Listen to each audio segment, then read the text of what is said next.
Et la première image à la une ce matin, l'information aujourd'hui, c'est tout d'abord cette manifestation des jeunes écologistes samedi à Lille sur la Grand Place. À l'occasion de leur forum national ce week-end, les JE veulent alerter la population avant le grand sommet climatique à Paris en décembre prochain. Et ils étaient donc réunis ce week-end à Lille sous le thème de la justice sociale, justice climatique, en évoquant la question de manière transversale et globale. Le climat et l'environnement doivent être évoqués partout selon eux, dans les transports, l'urbanisme, l'éducation et forcément dans l'économie. Plusieurs responsables politiques régionaux les ont rejoints durant le week-end avec l'idée donc de préparer ce sommet à Paris, mais aussi l'avenir et le rôle des jeunes générations. Écoutez d'ailleurs ce représentant des jeunes écologistes au micro de Pauline Lermite.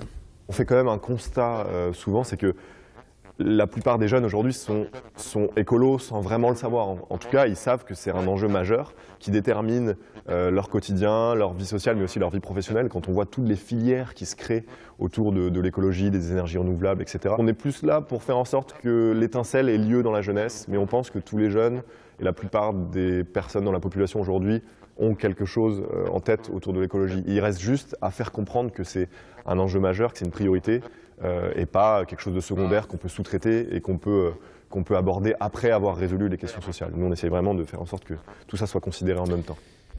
Autres images du week-end à Lille, l'inauguration de la foire de printemps samedi sur le Champ de Mars, moins importante évidemment que sa grande sœur estivale. Elle accueille tout de même une soixantaine d'attractions et sera ouverte tous les jours jusqu'au 3 mai.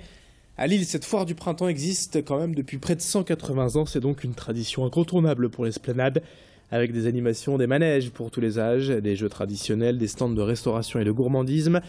Pour l'occasion, Raoul de Godvarzeld, le géant, avait fait le déplacement. Fanny Bourdillon y était également en compagnie de Laurent Guyot, adjoint notamment en chargé des fêtes foraines à la mairie de Lille. La foire de printemps est ici présente comme chaque année, elle est attendue par tous les Lillois. Cette année, donc près de 60 manèges et stands qui sont présents, qui pourront permettre à chacun de profiter des différentes activités. Nous avons cette année en nouveauté des manèges à sensations, dont le Maxi Jump. Et là, vraiment, effectivement, je pense que les sensations seront au rendez-vous. La foire est avec nous à Lille jusqu'au 3 mai. Donc je suis convaincu que le printemps sera au rendez-vous et que chacun pourra y trouver naturellement beaucoup de plaisir. On enchaîne avec un autre événement démarré ce week-end dans un tout autre genre. Lille Grand Palais accueille jusqu'à ce soir le salon des envies culinaires. Ici, toutes les tendances en matière de cuisine, de gourmandise sont rassemblées avec les meilleurs artisans et spécialistes comme ce barista de la région, une sorte de sommelier du café, Victor Delpierre, champion du monde 2013 de la spécialité. Autre incontournable aujourd'hui, vous l'avez vu, les cupcakes, macarons et autres petits gâteaux. Des entreprises s'en sont fait une spécialité et proposent donc toute une mise en scène lors d'événements particuliers.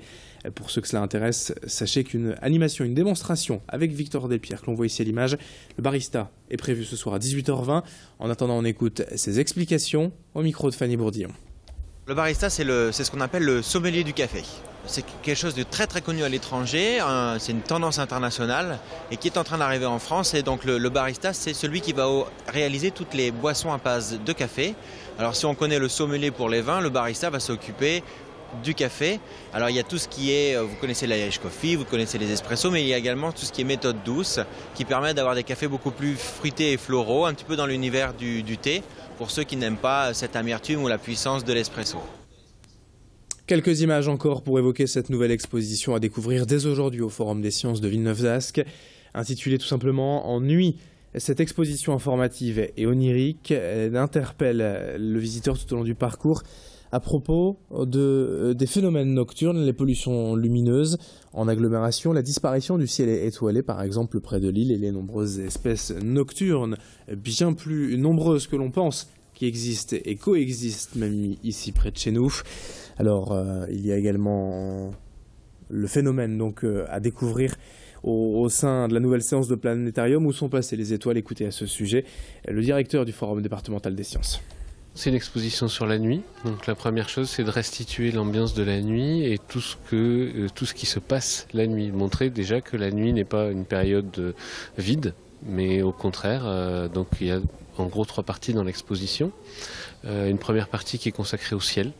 La nuit, c'est le moment où on peut se mettre en relation avec l'univers, observer tous les astres, tous les objets célestes, et il y a beaucoup de choses à comprendre dans le ciel et dans notre environnement. Une deuxième partie qui va être consacrée à la biodiversité de la nuit, comment les espèces à la fois végétales et animales ont besoin de la nuit, certaines vivent la nuit, d'autres se ressourcent la nuit. Et puis on termine ce journal, encore 20 secondes pour vous poser la question du jour Grand Lille TV Métropolis. En ce mardi 7 avril, c'est la journée mondiale de la santé. La question est donc assez simple, faites-vous passer ces dépenses en priorité ? Quand on évoque à chaque fois en début d'année lors de vos vœux, par exemple, la santé étant le plus important, est-ce le cas finalement tout au long de l'année en termes de dépenses de santé? Est-ce une priorité pour vous comme d'habitude? Vos réponses attendues sur notre site dédié à la question du jour.net ou via le Facebook officiel Grand Lille TV. Fin de ce journal, 7h21 en direct, en continu. La météo et l'infotrafic à suivre dans un instant.